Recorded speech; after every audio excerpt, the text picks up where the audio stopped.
Welcome to the Growth, Grace, and Prosperity Podcast. Join Stewart Heath for down-to-earth conversations with top professionals, entrepreneurs, and leaders who have a story to tell. Let's get rolling. Hello, everybody. I am Stewart Heath, CEO and founder of Harvard Grace Capital. Welcome to another edition of the Growth, Grace, and Prosperity Podcast. Today, we're very fortunate to have Matt Cooper as our guest. He's hailing from the Chattanooga area of Tennessee over into the mountains, and very excited to hear his story and sharing that with you. Matt, thanks for joining us today. Thank you, Stewart. Glad you have me on the podcast. It's a pleasure. So, Matt, you've been around a while, and I'm not calling you old. I'm really not, but you know, one of the purposes of this podcast is to talk to people who've actually had some life and work experiences. When you think back over some of the moments of your career, is there a moment that you consider to be a game changer in your life, and how did you handle that, if you don't mind sharing? Yeah, absolutely. Oddly enough, not to dive in too deep too quickly, but hopefully it helps some other younger people entering the workforce. The biggest turning point in my life was probably 2 years ago in my career when I left a very well-paying project management job for a billion-dollar global consulting firm and started my own business. And really, the tipping point for that was, my mental health, happiness, and my family. And sometimes we shy away from struggle and stress and strain, but I really found that after I embraced that and kind of let go, then a lot of good things started happening for me. Good. And how long ago was that? That was about 2 years ago, and after it took about a couple months to leave that job, definitely stressful, and then 3 to 6 months to start my practice, and then join the brokerage that I'm currently in. Great. Well, being a lifelong entrepreneur myself, I can't even imagine starting up a new business, for mental health reasons. But I mean, Well, you're trading one set of stresses for another, but one of them should be manageable, by ourselves or not. So, sure. so that's great. Everyone hits bumps in the road along the way. And maybe this is your bump, or maybe there's another one. Can you share one? Maybe it was a curveball that you weren't expecting, and how you were able to handle that in your career. Yes, absolutely. So I started my career in the Air Force. I commissioned as an officer and loved the Air Force. I was in Civil Air Patrol as a kid. I was in Boy Scouts, and I went all the way thinking my whole life, man, I'm going to be so old, I'm going to die in the military, and I'm never going to leave. Um, I realized when I had the opportunity to serve in Spangdahlem, best job I've ever had on the Inspector General staff. I got to travel around Europe for free, which was amazing. Um, but I realized there that not everyone in the military is a fan of everyone else. And the biggest curveball for me was I found someone that wasn't a fan of me at all. And another real growing session for me in my life is constantly looking back on that moment and understanding my dynamics, how I interacted in those situations, the incorrect choices that I made, and then ultimately, uh, all of those factors, due to my inexperience or lack of focus or mentorship, honestly, led me to leave something that I never thought I'd leave. And that curveball, as you say, really started the search for myself, which I found myself when I was 34. So a long time in there, but that was the curveball. And now looking back on it, it was a blessing. But when you're going through it, it doesn't seem that way. Yeah. So did this person not like you because you were with the Inspector General's office? No, this was my boss. And I'm not going to place blame all on one individual.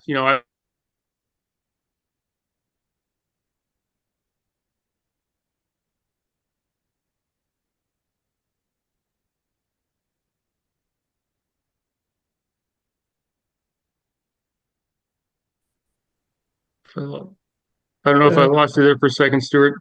you froze up there, so just go back to the beginning of that last question and your answer there. Okay. Yeah, so the person was actually my boss, my lieutenant colonel, and I don't want to put 100% of the blame on anyone. Really, if it's on anyone, it's on me in that situation. Um, but it was the interaction with that person that, and the way in which I handled it, that led to the outcome. And thinking back on it, it wasn't that person at all. It could have been anyone that had any negative stream, and kind of that same vein. It was always, I was always at the top of my game, always the best in what I did, and then a person came in and had the opposite idea. Literally thought I was the worst. And I know mentally I couldn't handle that, and that's something that um, I learned from then on, and I hope to impart to the people on this podcast and my own children that people say it doesn't matter what others say about you. It's a lot different when that affects your income and that affects the food on your table. Right. And so with this individual, again, thankfully, I enjoyed learning that lesson now, and I look back on that with positivity, and see the things that I could do differently that I've had the advantage of applying in other situations. Yeah. Uh, that's interesting. You mentioned Boy Scouts and Civil Air Patrol. I'm an Eagle Scout myself, and I guess whenever I was an Eagle Scout, I am an Eagle Scout. Um, did you enjoy your Boy Scout time as well? Yes, so Boy Scouts lasted until I was 12, and then I joined Civil Air Patrol at 12. Mm, And the reason I made the switch is I wanted to be, more military. Honestly, I wanted to yeah, do more military things, and the allure of search and rescue got me. And I started from 12 on the 603rd Squadron Search and Rescue Team, which I loved every minute of. cool. Well, but so as you've shared, it was not to be. So then you had to pivot to a new career after you left the Air Force. Where did that lead you?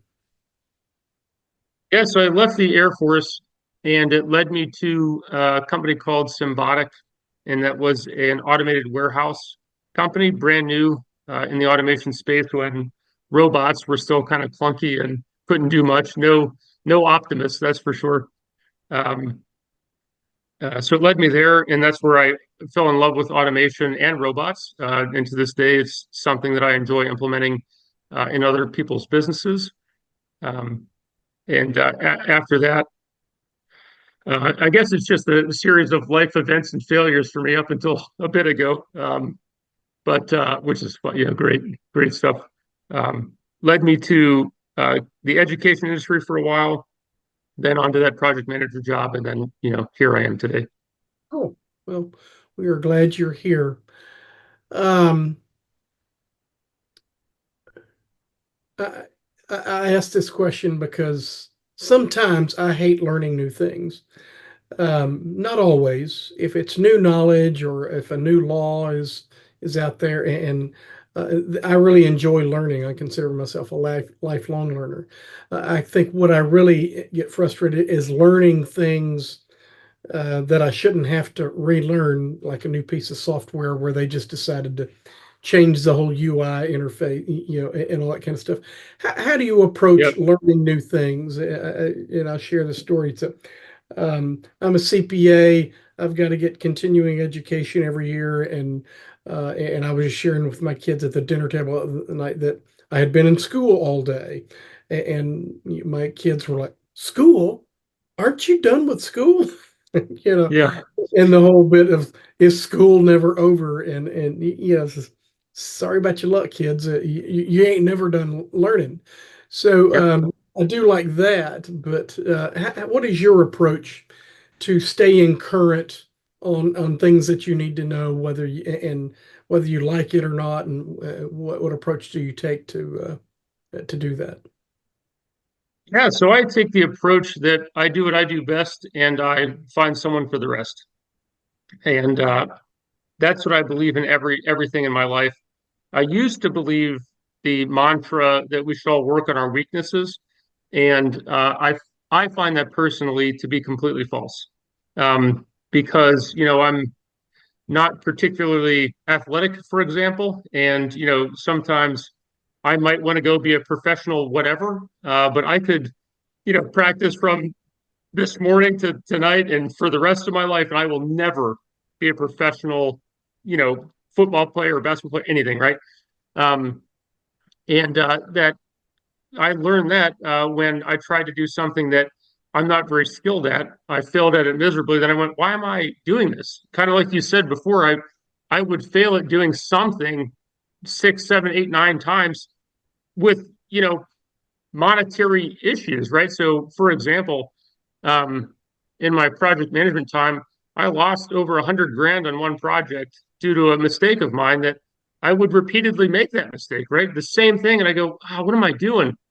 And so when you attach money in your job to things, right, you go, okay, I can't solve this problem. How do I solve the broader problem of knowing how to do these things in my life, knowing how to capture these weaknesses?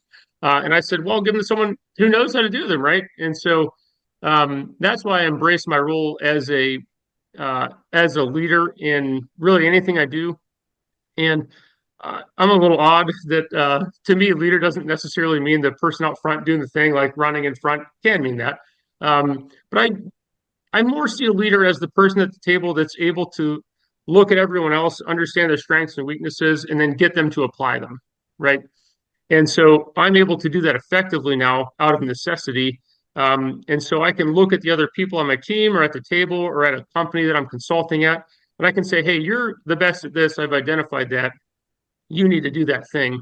Um, and to more directly answer the other side of that question, the things that I love to do, the way I learn is I go out and I do that thing. And I try and get uncomfortable at it.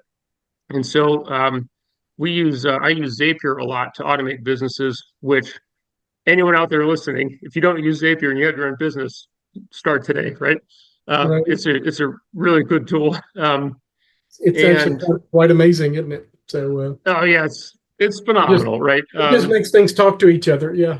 So Yeah, exactly, right. Yeah, and so I love automation and I love products like that. And so what I do is I continue to take contracts that are above my ability level.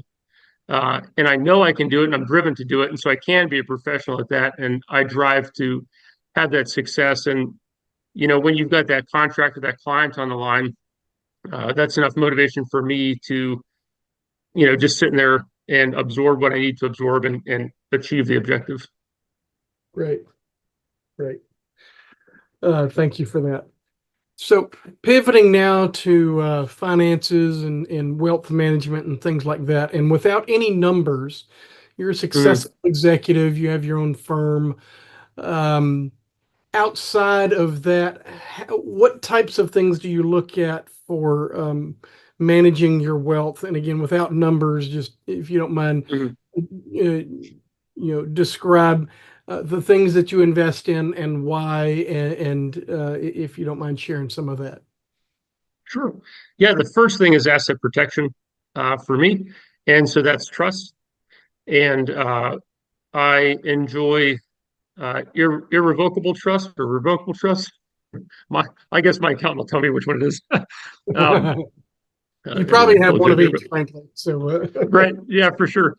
And I think it's that way, especially if you're going to be a business owner. And it's definitely that way because you have to protect what you have. And a lot of times people say, well, you can have an LLC and that, limits your exposure, that limits the amount you're liable for. Um, I find that partially true, and that's maybe fully true. But what I want is complete protection, and for me, that's a trust. yeah, Um, and then the assets that I enjoy investing in or I look for are buy and hold real estate. And so that's something that I've got into with my parents, which is great. Safe bet at the beginning to learn from someone who's done it for a while. And then for me specifically is services businesses. And so looking at the technological landscape and the constriction of skilled labor, services businesses, in my mind, are going to be a sought after niche, if not now, then tomorrow. And my goal and my investment strategy currently is to procure services businesses with retiring individuals and merge those companies in under entities and dominate services market. So when you talk about services, that's pretty wide. Um, are you talking about like home health, um, house cleaning, or are you talking about B2B services? So specifically, anything with skilled human, not replaceable currently labor, Right. and so that's easy example is a plumber, a carpenter, HVAC, could be home health services. But our area, Chattanooga, is a growing area, and so we see a lot of those kind of one and two. A guy just knows how to plumb. Maybe he's got his license and he starts a little business, and he ran that business small his whole life. That's a great target for me. Okay. Interesting. Interesting. Mhm. Um, and you like that. So, is it your intent to aggregate those, or just or to buy them small as he retires and then try to grow it from there? Yeah, I want to bring the companies that I'm after together. And so I have a number of investing partners or prospects. Tough to convert sometimes, but a number of investing partners, let's call them, who are looking for the same items that bring the real money to the table. Because always better for me to use your money than for me to use my money, right? And so, yeah. So those individuals come to the table. They trust me. I've worked on their businesses. And so we're looking to buy and hold those companies and then put them under one umbrella, mainly because we can capitalize efficiencies with automation and back-end automation, et cetera. Yeah. And if plumbing's your example, those same customers need HVAC and electricians and so forth and so on. And yeah, that's great. Um, I really haven't heard anybody doing anything like that. That's kind of fascinating. Um, Matt, as we're coming to the end here, if there was one nugget of advice that you would give somebody who's just starting out, maybe it's somebody you're mentoring, maybe they just want to follow in your footsteps or emulate you and your success, what's that one piece of advice you would share with them? Seek happiness, and I don't mean temporary today happiness, because we can find that at the bottom of a bottle or Sure. other places that aren't going to be good for you.